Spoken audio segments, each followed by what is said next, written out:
Hello guys, आप लोग कैसे हैं। खुद से सॉल्व कर लो चैनल में आप लोगों का स्वागत है। आज मैं आप लोगों के लिए लेकर आई हूँ कुछ आकृतियों के विषय में जानकारी।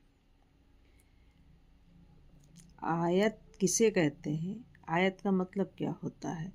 एक ऐसा चतुर्भुज जिसके आमने सामने की भुजाएं बराबर होती हैं उसे आयत कहते हैं। इसमें सभी चार कोण 90 डिग्री के समकोण होते हैं। आयत की लंबाई व चौड़ाई अलग अलग होती है। वर्ग एक आयत होता है, लेकिन हर आयत वर्ग नहीं होता है। आयत का परिमाप निकालने का नियम ये होता है कि लंबाई और चौड़ाई को जोड़कर उनका योगफल जो आए उसे 2 से गुणा करें। आयत का क्षेत्रफल बराबर लंबाई गुणे चौड़ाई।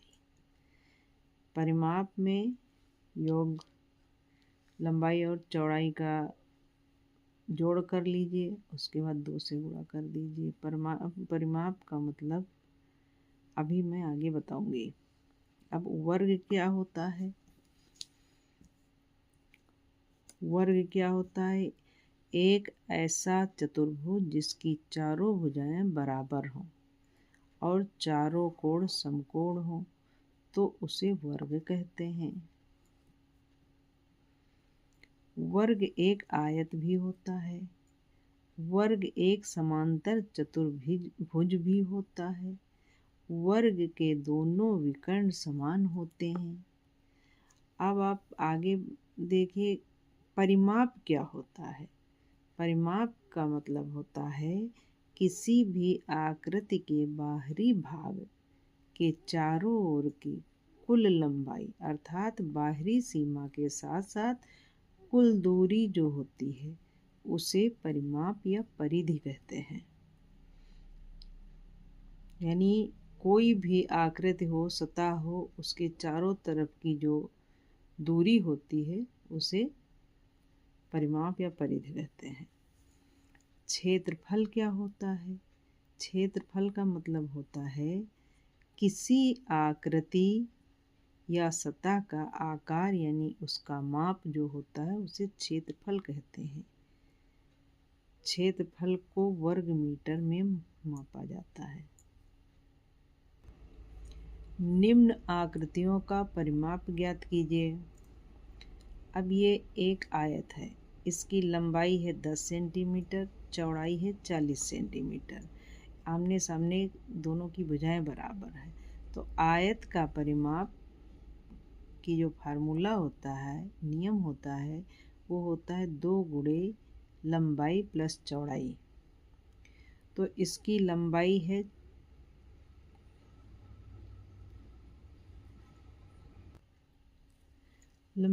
40 सेंटीमीटर, चौड़ाई है 10 सेंटीमीटर। तो ये तो आयत का परिमाप होगा 2 गुणे 40 प्लस 10। तो 40 प्लस 10 को पहले ब्रैकेट से हम बाहर निकालेंगे, ब्रैकेट तोड़ेंगे। तो 40 प्लस 10 यानी हुआ 50। अब 2 गुणे 50, तो 2 गुणे 50 को जब हम हल करेंगे तो आएगा 100, यानी 50 दूना 100 सेंटीमीटर इसका परिमाप है। अब वर्ग का परिमाप का फार्मूला होता है भुजा गुणे 4, यानी एक भुजा की लंबाई और गुणे 4 होता है। ये चारों भुजाओं को 4 लिखा जाता है। अब इसमें है भुजा की लंबाई बराबर 5 सेंटीमीटर, तो परिमाप बराबर 5 गुणे 4 बराबर 20 सेंटीमीटर वर्ग की लंबाई है। ये वो लंबाई नहीं, परिमाप यानी उसके चारों तरफ की दूरी यानी परिमाप या परिधि 20 सेंटीमीटर है वर्ग की। यह है त्रिभुज। त्रिभुज की दो भुजाएं हैं 3-3 सेंटीमीटर और एक भुजा है 4 सेंटीमीटर।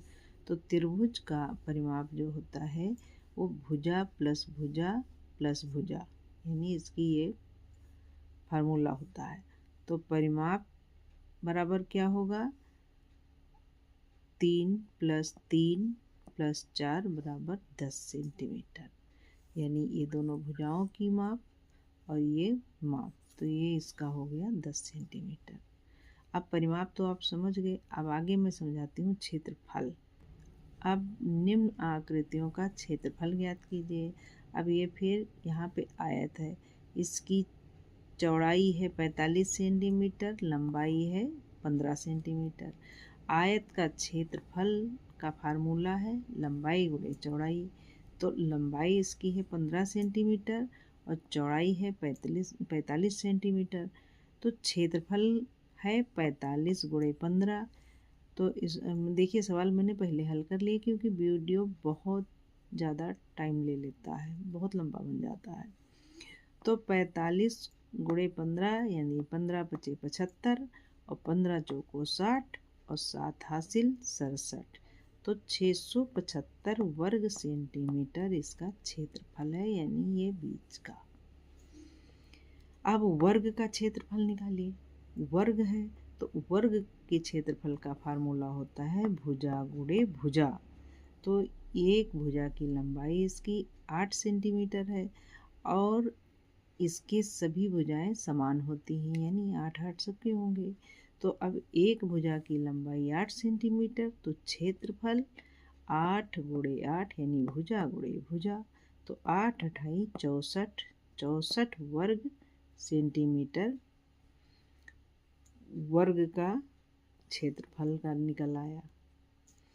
अब यह है त्रिभुज का क्षेत्रफल कैसे निकाला जाता है, ये आप लोग सीखिए। त्रिभुज का क्षेत्रफल का फार्मूला होता है 1/2 गुणे आधार गुणे ऊंचाई। तो इसका आधार है 5 सेंटीमीटर। आधार का मतलब जिस रेखा पे त्रिभुज बना हुआ है। ऊंचाई है 4 सेंटीमीटर। तो क्षेत्रफल होगा 1/2 × 5 × 4। अब पहले 5 और 4 का गुणा करके हल कर लीजिए। तो 1/2 × 5 × 20। अब यहाँ पे आप इसको हल करिए तो 2 × 1 = 2, 2 धाम 20। तो जब यहाँ 10 आएगा, हमने लिखा नहीं, लिख देते हैं। 2 × 1 = 2, 2 धाम 20। अब 10 को 1 से गुणा करिएगा तो आएगा 10। तो 10 वर्ग सेंटीमीटर इसका क्षेत्रफल हो गया। आज का वीडियो अगर आप लोगों के समझ में आया हो तो कमेंट में लिखिए और वीडियो पाने के लिए सब्सक्राइब करिए। फिर मिलते हैं हम अगले वीडियो में।